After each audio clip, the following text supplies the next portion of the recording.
So last year I did NASCAR Cup Series predictions for 2019. I think it was 10 or 12 predictions that I did, and it went decently well. And I'm gonna try and one up it this year. And since it is 2020 and we're talking about 20 with everything, why not do 20 NASCAR predictions? So this will be for the top three major series. I will be doing some NASCAR predictions. So I guess let's just kick it off, go right way, and we'll start with number one.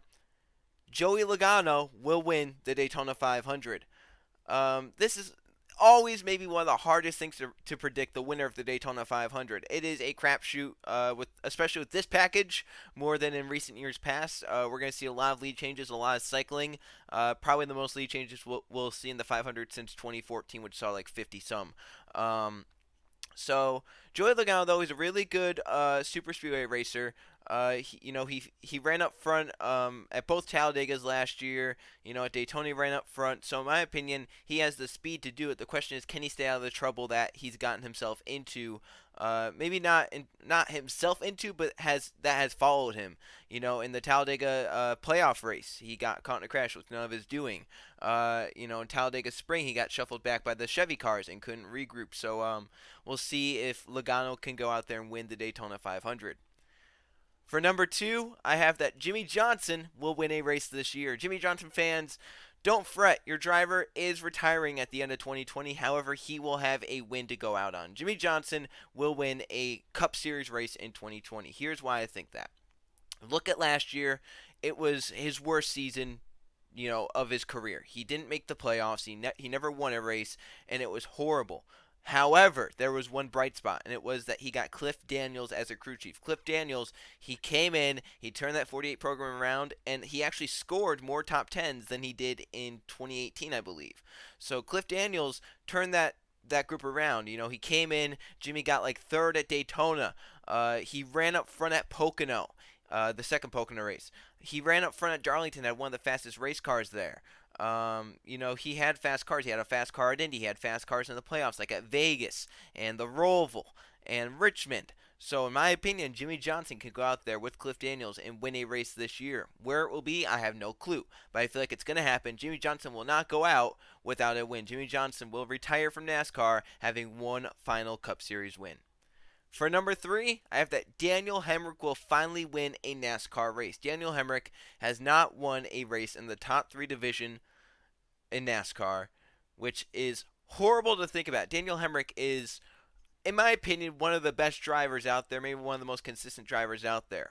In the Truck Series, he raced for Brad Keselowski. He did pretty decent there. He went to Xfinity with Richard Childress Racing and took that team to the Final Four, took it to the playoffs many times, got very close to wins, but was never able to seal the deal. Here's why I think this season will be different. He is driving the Junior Motorsports number 8 car. Junior Motorsports is one of the best Xfinity Series teams there is, behind maybe Joe Gibbs Racing, Team Penske, and at some point Stuart Haas. But Joe Gibbs has Riley Herbst and Harrison Burton as their two full-time drivers, which in my opinion, it's not going to go terribly well. So that means if Daniel Hemrick's going to win a race, he has to beat his three Junior Motorsports teammates, which he has done at RCR in the past. I don't see why he wouldn't do it in Junior Motorsports. He also just then, maybe needs to beat Austin Cindric and Chase Briscoe, which in my opinion, he can do at least once this season. So Daniel Hemrick will win an Xfinity race this season. It'll be his first NASCAR win in the top three series. He'll finally break through. For number four, I have that at least one Cup rookie will make the playoffs. So at first sight, this doesn't really seem like a bold prediction. There is some great talent coming up to the Cup Series this season. The three main ones, obviously, Christopher Bell, Cole Custer, and Tyler Reddick, the Xfinity Series Big Three. But rookies have not fared well in Cup Series competition, in the past. You look since like 2014, right? Rookies that came in 2014, Austin Dillon, Kyle Larson, they didn't make the chase. You look at 2016, the rookies that came in, Ryan Blaney, Chase Elliott, Chris Buescher. Buescher made the chase because of a rain-shortened win, and Chase Elliott was really the only rookie since like 2000 something.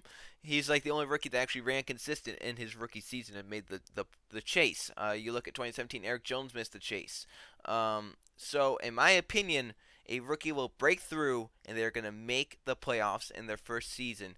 Who it will be, I don't know. All three of them are very talented. I think Reddick is at a disadvantage because he has RCR equipment. However, he could pull something out at a plate track. Cole Custer or Stuart Haas equipment, so that's going to be cool to watch him. And then, of course, Christopher Bell's basically in Joe Gibbs equipment. So we'll see how that goes for sure. Number 5, I have that Willie Byron will win his first Cup Series race.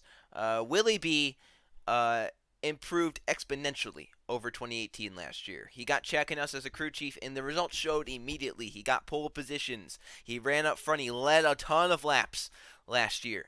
The one thing he was missing was a check in the win column. He made the round of 12, compared to not making the playoffs in 2018. That is a huge step up. So in my opinion, Willie B, Chad Knaus, they'll finally win a race in 2020. Maybe now they don't, at Sonoma it was more like we wanted the points. He was up front, he qualified up front, but then he was worried more about points and got stage points instead of going for the race win. So we'll see how it goes. We'll see if Willie B can play the strategy right some of these races and go to victory lane for the first time in his Cup Series career. For number 6, I have that Truex Jr. will win at least 3 races this year. So this doesn't seem like a bold prediction either at hindsight. It's maybe not really a bold prediction even with what I'm going to say, but here's why some people might think this is a bold prediction. Truex Jr. has just lost his crew chief Cole Pern, who is a top 3 crew chief in the Cup Series. He's up there with Adam Stevens and Rodney Childers. He's not a crew chief anymore, so now Truex Jr. is left with a different crew chief. They don't really have chemistry together. Will that maybe transition into some struggles? Yes. However, they still have Cole Pern's notes. They still have the notes from other teams, his other teammates. In my opinion, they'll still do well. They'll still win multiple races. I say they're going to get at least 3 next season. It could be even more. They have Joe Gibbs equipment, obviously. They have 3 teammates to rely on. Truex going to win next season for sure. Question is, will he win multiple races? For number 7, I have that Todd Gilliland will win a race with Front Row Motorsports. So in the offseason, Todd Gilliland made the announcement that he was going to Front Row Motorsports in the Gander Outdoors Truck Series, which was a huge announcement that no one saw coming. Everyone kind of assumed he would be going to DGR Crosley, David Gilliland Racing, his father. However, he's with Front Row Motorsports, which is a 4-team DGR, is also 4-team. My assumption is that Front Row is going to be getting stuff from DGR, is my assumption. They're going to be like Alliance teammates. So I think Todd Gilliland will have good equipment next year, or this year, I guess. The question is, will he be able to break through and win a race with that equipment? He could barely do it with Kyle Busch Motorsports equipment. We'll see maybe if the pressure is off of him. We'll see if he can maybe go out there and run competitively. For number 8, I have that Brendan Gaughan will score a top 10 in one of his final 4 races. So Brendan Gaughan announced that 2020 would be his last season of racing in the Cup Series. Obviously, Gaughan races for, I think, Beard Oil Motorsports in the 62 car. He races both Daytona races and the both Talladega races. Those are his 4 races each year. In my opinion, Brendan Gaughan will score a top 10 in one of those final 4 races. He'll go off on a high note. He'll get one final top 10 in the Cup Series. It would be cool to see, and that's why I kind of that's why I made this prediction. I want to see Brendan Gaughan go out there and perform well at Daytona Talladega. I mean, he was going for the lead last year in the Talladega playoff race until like the huge one happened. So he knows how to get around these racetracks, and he'll hang around at the back, let them all crash up in front, and they'll go up there and try and challenge at the end. For number 9, I have that Kyle Busch will win the Coca-Cola 600. Kyle Busch will get back to victory lane at Charlotte once again. He won the 2018 rendition of that race. I say he's going to win this year as well. He ran pretty well there last year in 2019. Truex Jr. is definitely the dominant car. Kyle Busch was maybe second in line in terms of dominance. So I feel like Kyle Busch might have a step up here, and I think he'll go out there and win at Charlotte. For number 10, I have that Harrison Burton will win in the Xfinity Series. So Harrison Burton went to Kyle Busch Motorsports, saw no success, but immediately got moved up to the Xfinity Series for Joe Gibbs Racing. But when he was up there, he raced at New Hampshire last year, and he was running inside the top 10, top 5 until getting dumped by Paul Menard for absolutely no reason. Harrison Burton does have the talent to go out there and win. The question is, will he be able to do it? He's going there. He's with Joe Gibbs Racing equipment. There's not going to be much competition there. I feel like Harrison Burton can win at least one race next year, or this year. I keep saying next year. He can win one race, at least one race this year in the Xfinity Series. For number 11, I have that Team Penske will score more than 7 Cup victories. This doesn't really seem like a bold prediction when you think about it. Think about it, you say, well, they have 3 race cars. If they each average 2 wins apiece, that's 6. Then they just need 2 more. And Brad Keselowski got 3 last year. Joey Logano got a few. Ryan Blaney got 1. However, when looking back at it, Team Penske has not won more than 7 Cup races in a season since 2014, when Joey and Brad got 11. I think Brad got 6 and Joey got 5. So Team Penske, ever since adding 3 cars, has never scored more than 7 Cup victories. In my opinion, them moving crew chiefs around, with Paul Wolfe going to Joey Logano, Todd Gordon going to Ryan Blaney, and Brad Keselowski getting Jeremy Bullins, I feel like they will perform well, and they're going to win multiple races. Each of those cars are going to win multiple races in 2020. For number 12, I have that Kyle Larson will win the Southern 500. This is a kind of bold prediction because he dominated there in 2018, but it's a completely different package now. He finished second in 2019, I think. I feel like Kyle Larson will go out there and he'll win the Southern 500.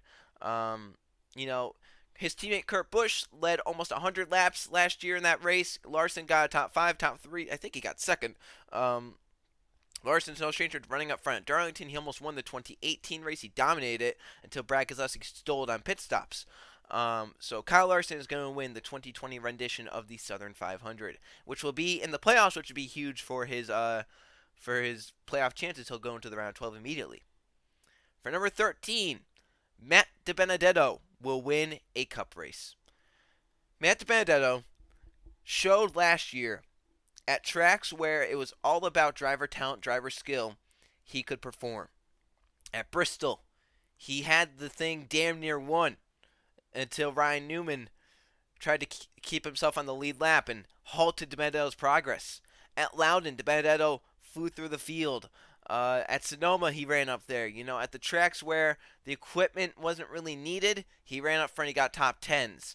In my opinion, going to Wood Brothers Racing with an alliance from Team Penske, he is going to score at least 1 Cup victory this year. He'll finally break through. He'll finally do it. Where it will be, Bristol's probably the best chance, but a super speedway, he's run well there before. Now he's going to be with the Penske Fords.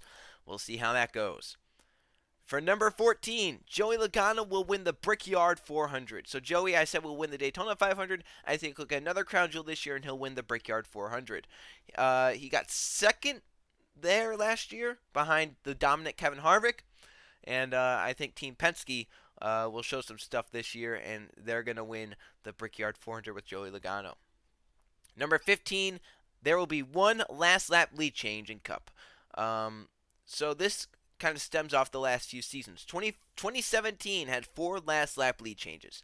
2018 had 5 last lap lead changes. 2019 had 0. Even though there were really close battles for the win, there was technically no last lap lead change. For it to be a last lap lead change, the leader at the white flag cannot lead at the checkered flag. Which means if someone leads at the white, gets passed, but then passes them right back, that's not a last lap lead change.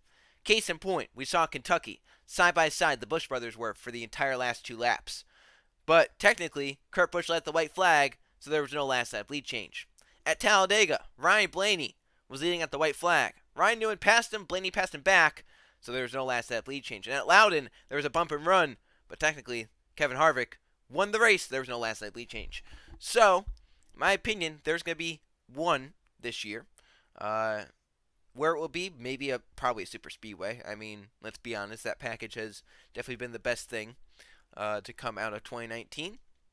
So I think that's going to be where there's going to be 1 last lap lead change. In my opinion, this is not part of the this isn't a part of the prediction, but in my opinion, it's going to be at a super speedway track.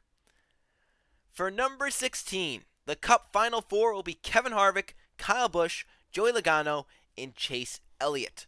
So 3 of those names you wouldn't be surprised to see in the Final 4. 3 of them make it on almost a regular basis. Kevin Harvick has made all but 1 Final 4 in his career. Kyle Busch has made all but 1 Final 4 in his career. Joey Logano made it in 2014, probably would have made it in 2015 if it wasn't for his horrible round of 8 luck. Made it in 2016. and made it in 2018. Barely missed out last year.